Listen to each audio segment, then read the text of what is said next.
50% of fantasy teams don't make the playoffs, which means about half of you watching this video are going to find yourself in consolation brackets when week 15 rolls around. But this isn't redraft. This is Dynasty. And the fun doesn't stop just because your season's over. So today I'll talk about how to handle the trade deadline as a non-playoff team, and I'll highlight some players to target in trades that you can potentially acquire at a discount. My name is Paul. This is Pure Potential. If you like today's video, make sure to subscribe, like, leave a comment. Let's get into it. Now, the beauty of a trade deadline is that, like any deadline, it spurs action. So whether you've been rebuilding all season or you just got eliminated last week, the deadline is your best and last chance to send away those productive, depreciating assets on your roster. Once the season's over, the value of those older players is going to crater. And while sometimes that value recovers, we saw Derrick Henry, Alvin Kamara, dip in value following the 2023 season, and then they regained a lot of that value this year. That's not always the case. And even when that is the case, you're still sacrificing a lot of roster flexibility in the meantime when you are saddled with those illiquid assets. So long story short, if you're not a playoff team, you really do not want to be carrying guys like Keenan Allen, DeAndre Hopkins, James Conner, Aaron Jones into the offseason. If you can cash out now for what you consider fair value, you should just do it. Like, all things being equal, you would rather not have those guys on your roster than have them. And as a seller at the deadline, my priority is always going to be rookie picks. They are the safest and most liquid asset in Dynasty. They only go up in value, and you can pretty much turn them into whatever you want down the line. Now, a lot of contenders might have already traded away their 2025 picks, or at least their 2025 first. That's fine with me. At this point, I would actually rather prioritize 2026 and 2027 picks anyway. And that has nothing to do with the perceived quality of the rookie class. It's just that we know that those 2025 picks are late now. These are locked in playoff teams. So at best, you're getting the 107, and most of the time, you're going to get a pick even later than that. And that's around the point where I would just prefer the wider range of outcomes of a future first. But when it comes to acquiring players at the deadline, I'm mostly going to be targeting injured players because, like rookie picks, their value can really only go one way. Player suffers an injury, their value bottoms out. That value really only creeps back up as the player gets healthier, as they get closer to scoring points. There's not a lot that can happen to an injured player to hurt their value, right? Maybe they have a setback, right? Maybe they somehow land on a different team in a worse situation. But that stuff's pretty rare. And the vast majority of cases, you're going to see an injured player, their value is just gradually going to recover to, 90% of what it was before, even 100% of what it was prior to the injury. And so you're just playing a waiting game. You're getting an asset at a discount that is eventually going to be worth more. And probably the all-time best example of this, at least in the time that I've played Dynasty, is Kyler Murray. He was a top 12 quarterback in points per game his rookie season. And then he was the QB3 the year after that, the QB4 the year after that. In 2022, he's the QB7 in points per game, but he tears his ACL in December, and his value just drops like a rock. He went from being like a staple of the first round in startup drafts to being like a late third rounder. I even saw him go in the fourth round in some drafts. I mean, it was a wild time of overreaction. And then he misses about half the 2023 season, eventually gets back on the field, and he pretty much scores like a back-end QB1. And since then, he's recovered almost all of the value that he lost. He was consistently going at like the 1-2 turn in the startup drafts that I did this offseason. And right now, in what has been kind of an up and down season for him, he's still valued in that like 20 to 24 overall range if you go and look at Fantasy Calc or Keep Trade Cut. So if you were able to buy Kyler Murray at his lowest point of value, it's just been pure profit for you ever since. And the reason this is possible is because Dynasty managers, much like infants, lack something called object permanence, which, if you don't know, is the understanding that an object continues to exist even when you can't see it. So even if I hold this dinosaur behind my back, you still know it's there. But when a player gets injured, there seems to be this collective amnesia within the Dynasty community about the impact of that player on the field. So once Kyler tore his ACL, people just forgot that he was a perennial top 5 fantasy quarterback, and anyone that was willing to scoop him up at a discount was handsomely rewarded for that. Now, I know there are other factors at play in these types of situations. People get impatient. They want to pay for points now, or they worry that the player is not going to fully recover. Or in the case of Kyler Murray, there was a lot of talk about him being injury prone. But the great news for you as a rebuilder is that patience really isn't a factor for you. You don't need production now. You can afford to wait until that player comes back. And it really doesn't even matter how you feel about the injury, whether you think they're going to fully recover, whether you do think that they're injury prone, because any relatively young player is going to actually regain a lot of that lost value before they ever touch the field. And I think Brandon Aiyuk is going to be a great test case for this. I think you're going to see reports in the offseason. Brandon Aiyuk is way ahead of schedule. Brandon Aiyuk looks great. You're going to see him make some one-handed catch in a non-contact jersey, and his ADP is going to jump 7 spots. I think even if you're worried about Brandon Aiyuk's production in 2025, which personally I am, honestly, just given the extent of his injury, I still think buying him today will probably yield an easy profit before he ever gets back on the field. So we've established the rules and the reasons for buying injured players as a rebuilder. But one thing you absolutely need to understand is that these types of buys are going to be extremely hit or miss in your leagues, because you need, one, the player that you're targeting to be rostered by a playoff team. A lot of these guys will already be on non-playoff teams. And two, even if a playoff team does have that injured player, you need to have a player that they want that makes logical sense in a trade for that undervalued player. So this means you have to be patient. A lot of trades just aren't going to work out, and you have to be willing to get creative with your offers. So I can't tell you, go out and buy player X in all your leagues, and this is all you have to pay, and this is always going to get accepted. It's not like that. So with all that in mind, let's talk about the players you can target before that trade deadline hits. And the first guy I'd like to talk about is Rashee Rice. And he's come up on this channel a couple times throughout the season. This time, I'm shouting from the rooftops that if you are not a playoff team, your number one trade target has to be Rashee Rice. So let's just rewind the tape for a second. Rice had over an 80 PFF receiving grade as a rookie. That is an incredibly strong signal for future production. He went on an absolute tear to end his rookie year, had a strong run in the playoffs. He comes out in 2024. In the first 3 games of the year, his 36% targets per out run trailed only Cooper Kupp.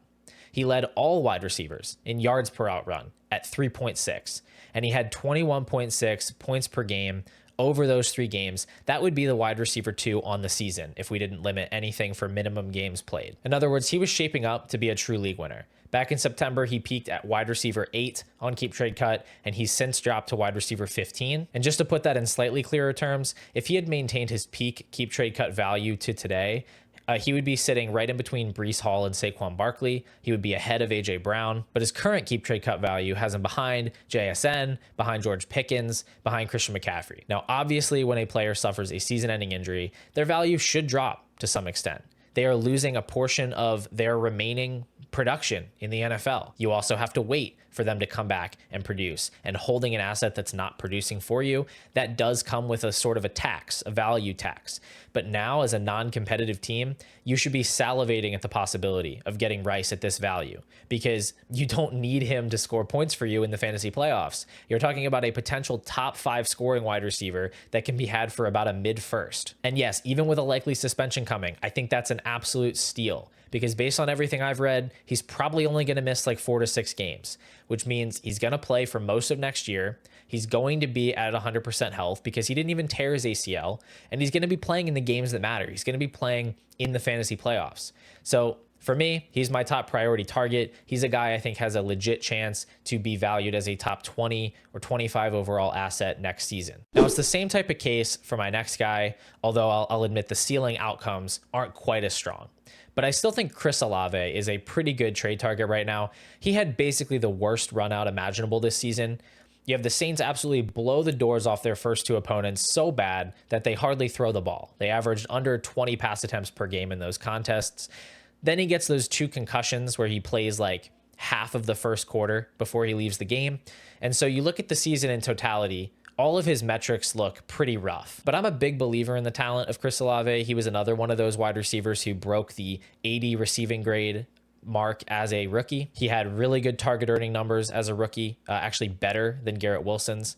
He had really strong target earning numbers as a sophomore, pretty solid points per game as well. Obviously wasn't a league winner, wasn't actually a wide receiver 1, but he was right there on that verge, high-end wide receiver 2 production. So based on what he's already done in the league, I do think he should get some benefit of the doubt. And yes, it's a small sample, but if you actually just look at his healthy games this year, it's really not that different from what we're used to. He had about a 25% target share. He was over 2 yards per out run. So he was still efficient. He was still earning volume. It was just a really weird and unfortunate season. I don't think that it should fundamentally change how we view him as a player. And yet he's been significantly discounted. Like, even if you were of the opinion that Chris Olave was overvalued coming into the year, which I think was maybe a fair position to have, there is such a massive difference between his pre-injury price and his current price that you should just buy anyway. Keep Trade Cut has him one spot ahead of a late 2025 first. That's easy for me. I would gladly trade my late 2025 first for Chris Olave. Now, if you're a rebuilder, you probably don't have a late first, but you understand what I'm saying. Like that equivalent value, I have no trouble sending that for a guy who has consistently earned the type of volume, had the type of efficiency that Chris Olave's had through his few seasons in the league. All right, I'm going to list some more players at the end, but the last guy I want to hit on in depth is Dak Prescott. And again, this really just feels like another case of collective amnesia. Like we have all forgotten who Dak Prescott is. He's been in the league a long time.